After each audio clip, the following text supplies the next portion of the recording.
Hello दोस्तों, कैसे हो सभी लोग। आई हो सभी लोग अच्छे होंगे। अगर आप चैनल पर नए हो, चैनल को लाइक सब्सक्राइब शेयर करना ना भूलें। ये कहानी बहुत मस्त कहानी होने वाली है, जिसमें एक औरत के मसाज की कहानी बताई गई है। कहानी को पूरी सुनने के लिए कहानी में अंत तक बने रहिएगा और चैनल को सब्सक्राइब करके जरूर जाइएगा। चलते दोस्तों कहानी की तरफ। मैं कपड़े खोलकर लेट गई। फिर होटल का मसाजर आकर मेरा मसाज करने लगा। पहले तो वह बहुत आराम आराम से धीरे धीरे मसाज कर रहा था और मुझे काफ़ी सुकून भी मिल रहा था। लेकिन फिर कुछ देर बाद उसने अपना हाथ आगे बढ़ाया और मेरे वहाँ तक छू गया और मैं कुछ भी बोल ना सकी।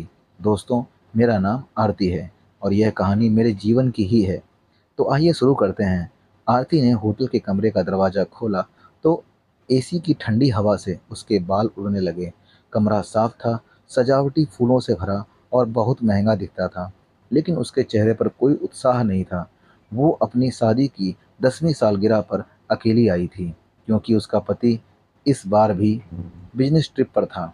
एक दिन खुद के लिए उसने खुद से कहा था। आरती ने दरवाज़ा बंद किया, चप्पल उतारी और धीरे धीरे बैग से अपने कपड़े निकाले। वो आईने के सामने खड़ी हुई, खुद को देखा जैसे सालों बाद पहली बार। थकान उसकी आंखों में साफ थी, न सिर्फ शरीर की बल्कि उस रिश्ते की जिसमें वो हर दिन कुछ कम होती जा रही थी। उसने गर्म पानी चलाया और धीरे धीरे अपने कपड़े उतारने लगी।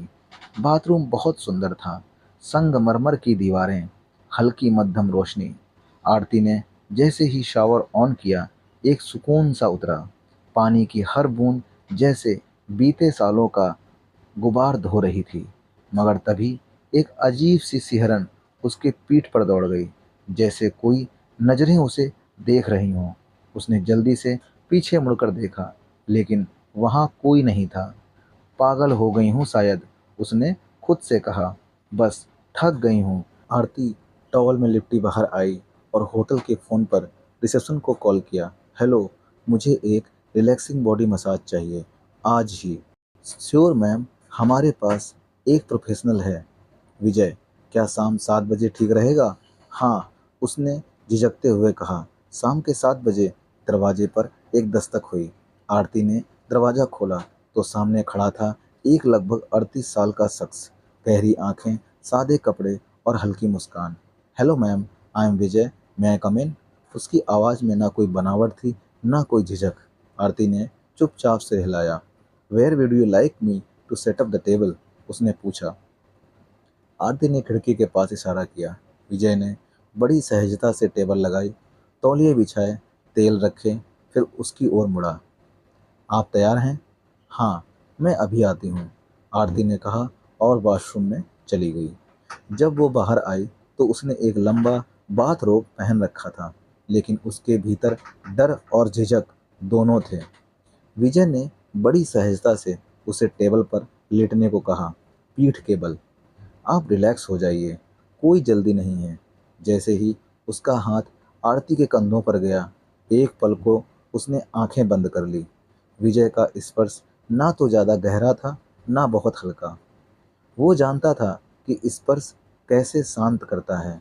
आरती ने पहली बार किसी अजनबी के हाथों में कोई डर महसूस नहीं किया, बल्कि एक अपनापन सा। विजय चुपचाप अपने काम में लगा था। आपको बहुत थकावट है, उसने धीरे से कहा। आरती कुछ देर चुप रही, फिर बोली, थकान नहीं, खालीपन है। विजय कुछ नहीं बोला, सिर्फ हल्की मुस्कान दी। आरती की आंखों में पानी उतर आया। उसने अपनी आंखें मूंदी और पहली बार इतने सालों में खुद को किसी के सामने खुला महसूस किया, बिना शब्दों के। कमरे में अब केवल धीमी मध्यम रोशनी थी। पर्दों के पीछे शाम धीरे धीरे रात में ढल रही थी और आरती की आंखें बंद थीं।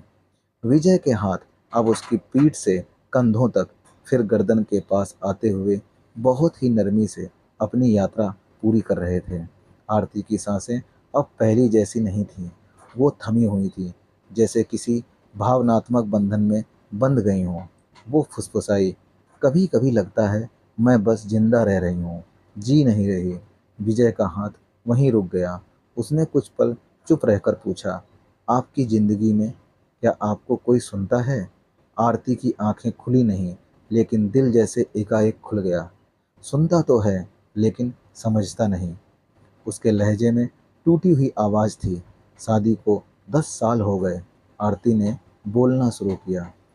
पहले लगता था मैं उसकी दुनिया हूँ, फिर धीरे धीरे मैं सिर्फ एक जिम्मेदारी बन गई। हर त्योहार, हर खुशी बस औपचारिकता बनकर रह गई। विजय कुछ नहीं बोला। वो सुन रहा था, जैसे कोई बूंद बूंद रिश्ती दीवार को अंदर तक महसूस कर रहा हो। मैं बिखरती रही और उसने कभी देखा भी नहीं। आरती की आवाज़ धीमी हो गई थी। विजय ने धीरे से उसकी हथेलियां पकड़ी। आप टूटी नहीं हैं आरती जी, सिर्फ थक गई हैं। उसके इन शब्दों ने जैसे किसी कांच की दीवार पर चोट कर दी हो। आरती की आंखों से आंसू बह निकले। कभी कभी बस कोई सुन ले, छू ले, कुछ कहे नहीं, बस थाम ले। उसने कहा, तो बस आज मैं थामता हूँ, विजय ने धीमे से कहा। वो पास आया, उसकी पीठ के नीचे तक तौलिया ठीक किया और सिर के नीचे एक छोटा तकिया रखा। उसका स्पर्श अब सिर्फ स्पर्श नहीं था, वो अब एक भाषा बन चुका था, बिना शब्दों के। आरती टेबल पर लेटी थी, लेकिन अब उसकी आंखें खुली थीं। क्या तुम शादीशुदा हो? उसने पूछा।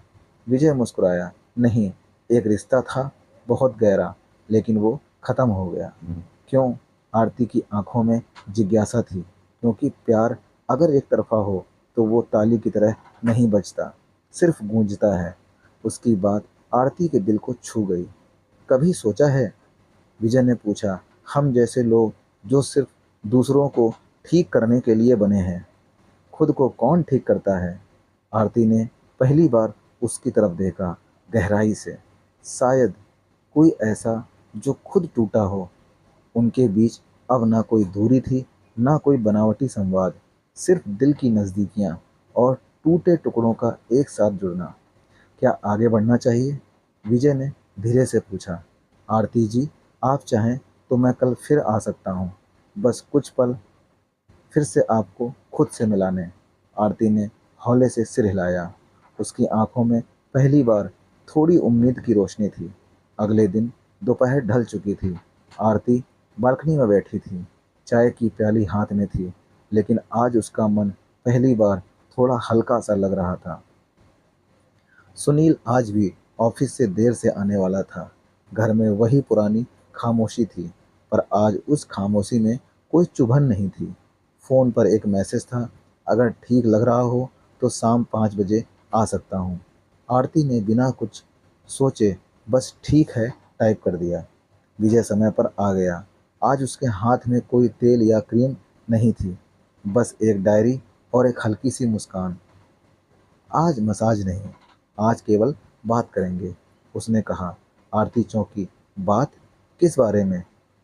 आपके बारे में, उस लड़की के बारे में जो कभी गाना गाती थी, जो कॉलेज में कविता लिखा करती थी।